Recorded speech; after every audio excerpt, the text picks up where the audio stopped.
This is what people want. They want a straight answer. They want to be heard. Yeah. They want to be heard. That's all they want. There's so much polarization today out of DC and the state. Folks are frustrated. And what I bring to the table, moderate voice that looks at the issues and say, how do we get to yes?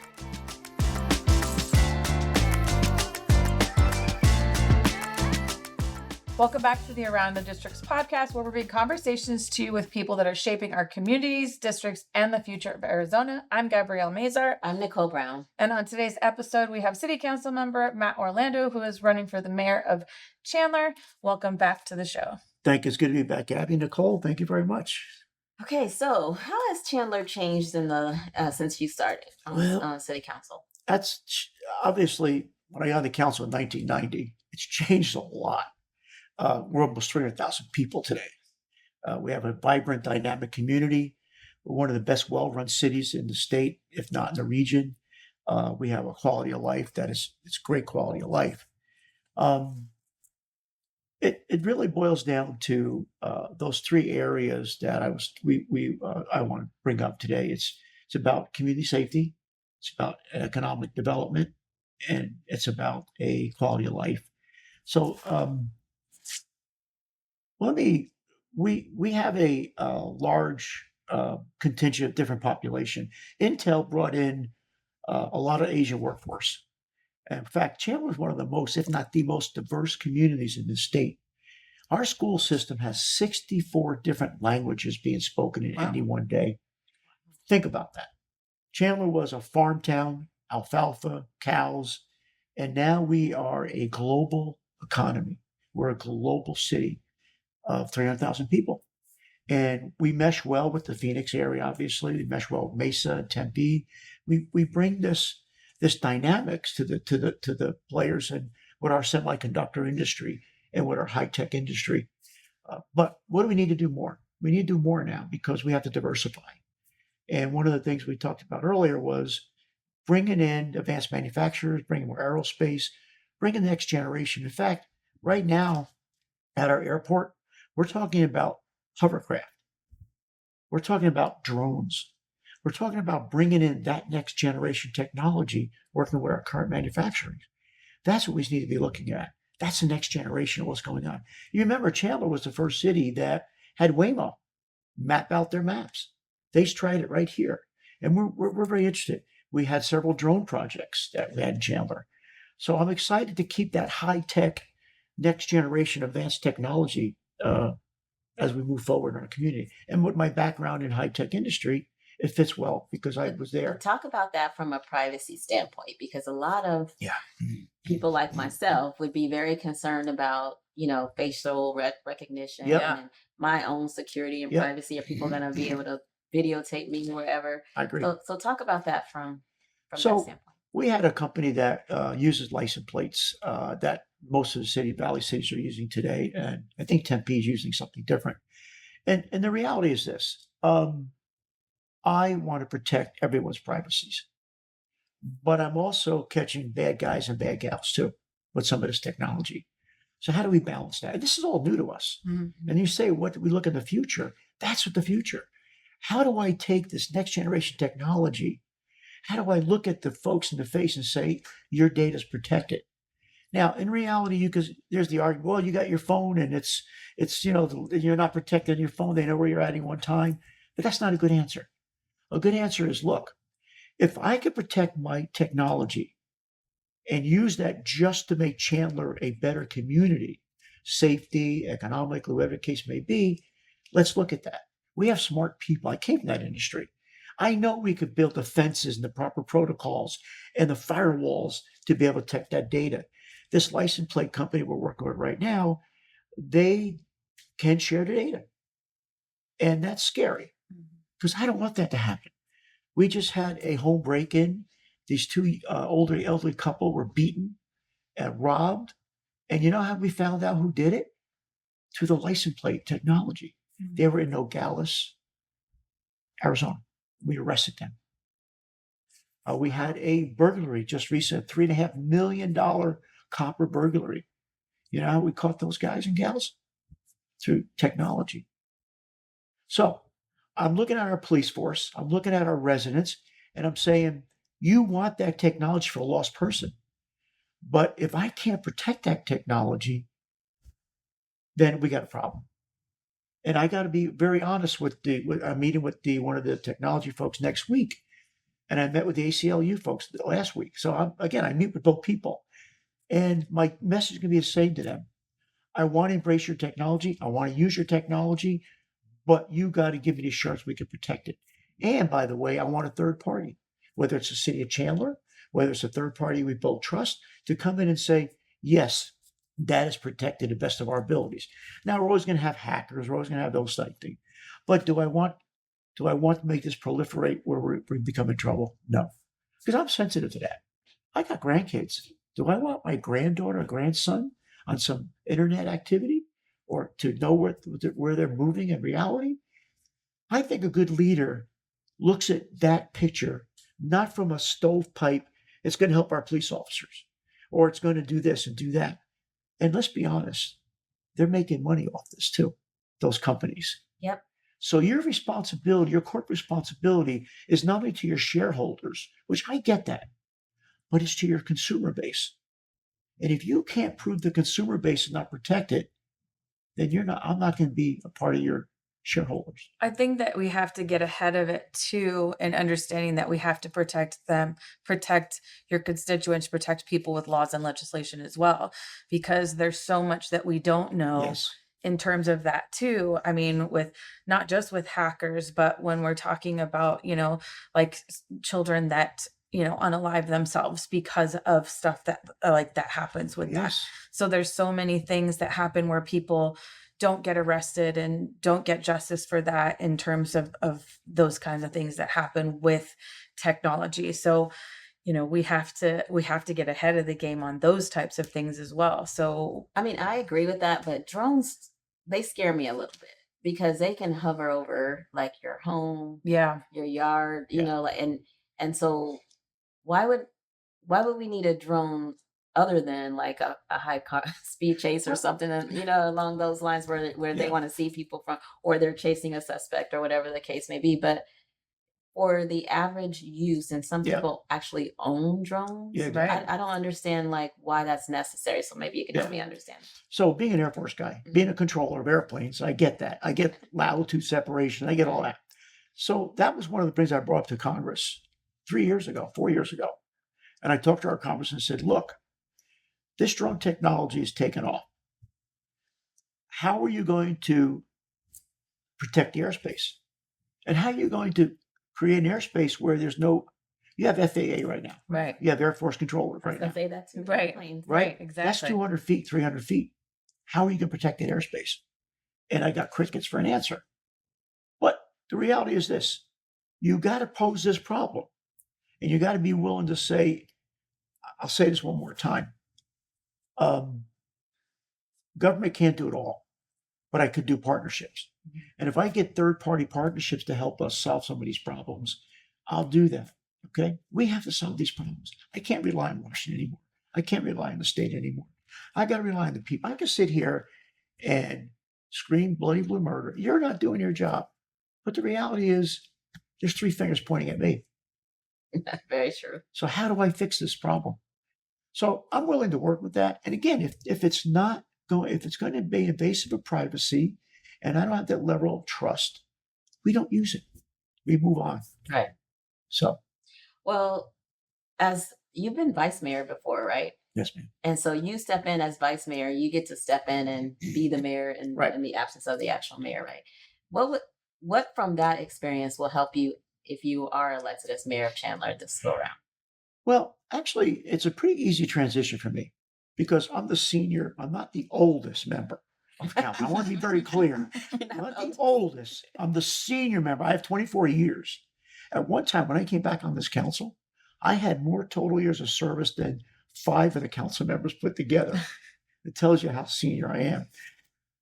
As you get experience, like we're sitting here today, I know where you're coming from on drones, right? And I know where you're coming from on data centers, whatever the case may be. Well, let's go back to what I said earlier. How do I bring you folks together? Whether I'm vice mayor or council members, I have 6 other people I deal with. I'm not, look, being a colonel in the Air Force is a little bit easier than being a mayor because I got the rank to say, let's make this happen. But as a colonel, you still have to work with your senior staff because they're just as senior as you are with different areas. So you have to convince them, work with them, collaborate with them, and get to a yes. Sometimes you just can't do it. Sometimes it'd be a 5-2 vote or a 6-1 vote or a 4-3 vote. But the further I get away from that 4-3 vote, the better off everyone's going to be because everyone had the input.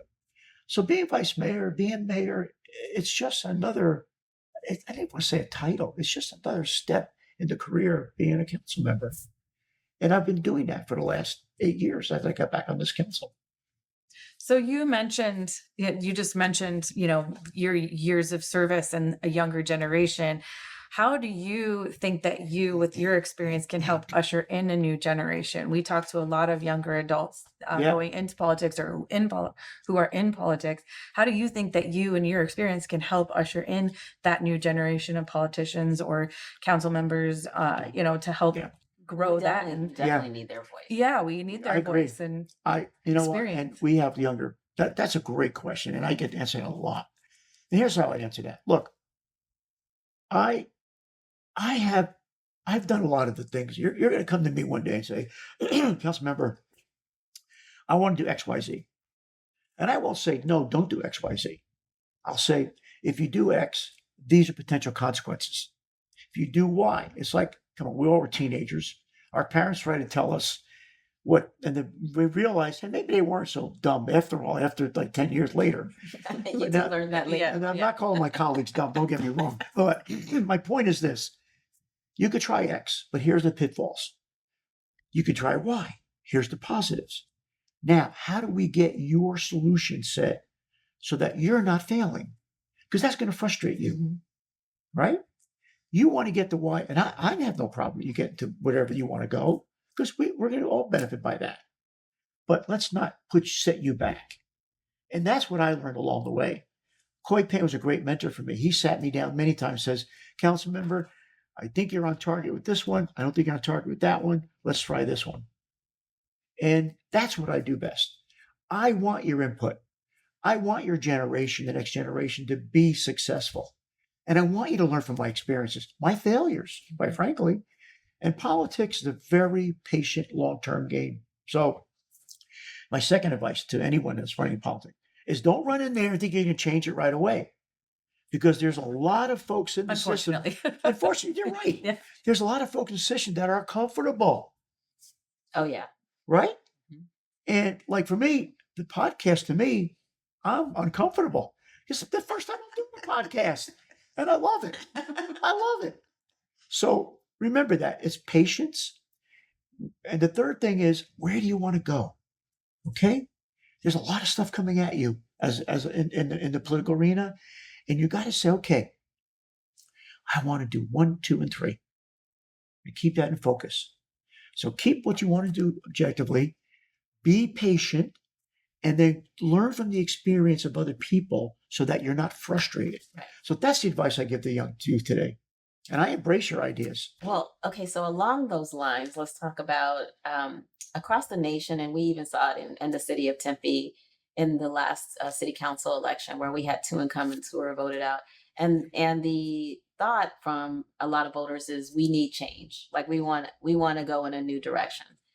But the old way of doing things isn't bad, but maybe times have changed, people have changed, things have changed. Yeah. So how are you concerned, because we're seeing this across the nation and in local elections, are you concerned at all that the voters want a different type of leadership in the city of Chandler? Yeah. So I'm going to answer that question 2 ways, please. So if you look at the dynamics of what happened in Tempe, look at the dynamics of what happened in some of the cities, it's the fringes that are driving our decision-making process. Let's be blunt. The moderates that lost, and they were good friends of mine, and I know one of the other council members, they had a different direction. And that's okay. But what I'm trying, it's not a partisan election, and Yeah, I'm it's not personally, partisan. yeah, and I'm independent personally, and I've been that way for a long time because I want to be an independent. I want to be able to go to a person with R after their name, a person with a D after their name, or an I, or whatever other letter you got there, and say, look, I am truly an independent person. I'm open to all ideas. So, am I worried about losing my job? You know what? I, s- I, I still got to put the garbage out Tuesday night. I mean, really, life goes on. Yeah. I'm an umpire. I'm a grandpa. I love this stuff. Do I want this job? Of course I want this job. Can I do great at this job? Yes, I got a history that says this guy moves things forward. But yeah, folks just look, this is what people want. They want a straight answer. They want to be heard. Yeah. They want to be heard. That's all they want. And if you start thinking you're better than them and you know more, I'm not saying that happened in Tempe or Fountain Hills or Scottsdale. There's so much polarization today out of DC and the state. Folks are frustrated. And what I bring to the table is I bring a moderate voice that looks at the issues and say, how do we get to yes? How do we move this forward? I'm not at the tangential stuff. Yes, I'll address it. A good example, a council member, black member, council member came, first meeting he had at the council said, I want a non-discrimination ordinance. It's your first meeting. God bless you for having that courage. And we had a bunch of other council members that was foreign to them. A non-discrimination ordinance, meaning against our LGBTQ, and that was foreign to them. It took us 2 years to get it done, but I helped shepherd it through. Why? Because I took a middle road. I didn't take the polarization of, oh my goodness, what are we going to do here? Nor I took the other activity of, let's not do nothing. So, long way of answering your question. I think people are just frustrated. And if you just listen to them, give them a straight answer and give them a logical answer. Don't flower it with this. I think you've known me now for about 20 minutes. And I think you know that I'm a pretty straight shooter. I'm going to tell you like it is. And I'm going to work with you to see if we get to yes. And it's not my way, by the way. Well, and I do think if you're getting into politics or you're running for a certain role for that role Yeah. only, you're in it for the wrong reason anyway. Yeah. And you really cannot worry about the outcome of an election if your mindset is where it needs to be to serve the people, because that's why we're there, right? As Right. politicians. So what legacy do you hope to leave if you're elected mayor? It's a very simple legacy. Did I make this community better than when I came in? I love that. Yeah, that's it. I think you can say that. I can I say think that. you can. Yeah, I think you can already say that. I think in 24 years, you've made a pretty big impact, don't you think? I think so. Yeah. Yeah, we got more to do though. Yeah. We can't There's stop always here. more to do. There's Yeah. We always more to cannot. do. See, that's the other thing I keep telling my council members: don't stop. Just keep moving forward. We got issues.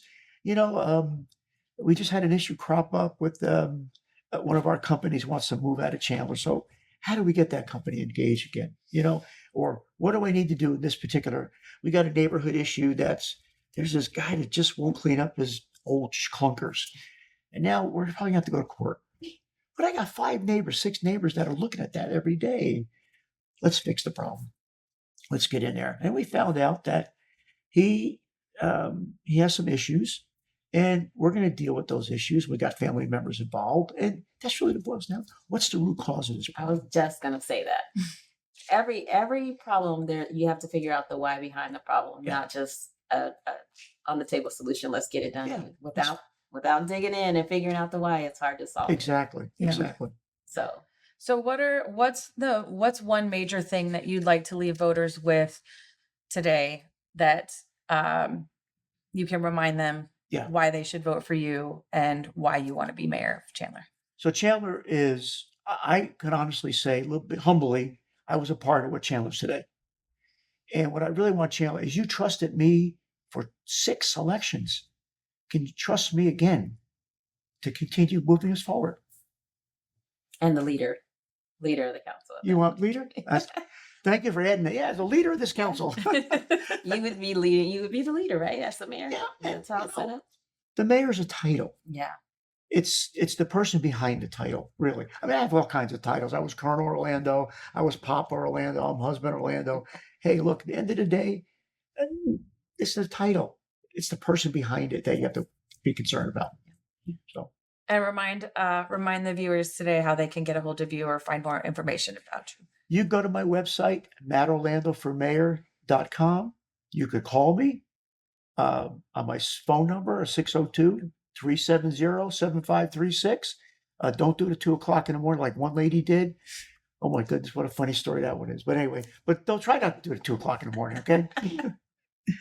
All right. Well, thank you so much for being on the show today. We really do appreciate you coming on and sharing everything about yourself and talking to the voters. When's the election? July 21st. Actually, the early ballots hits June 24th on my anniversary. Oh, happy anniversary. Thank you. How many years did you say? 48. Wow. Look, we're young kids. I knew I was going to the Air Force and I was 22, 23. And I knew if I left, I might lose this lady, and I wasn't going to lose her. So I asked her to marry me. Awesome. Love that. Well, thank you so much for coming on the show. Make sure to vote. The election coming up soon. You should be getting ballots soon. And you can find out more information on City Council member Matt Orlando, mattorlando.com. This has been the Around the Districts podcast. Please share, like, follow, and you can see us in our next episode. Thanks so much for watching.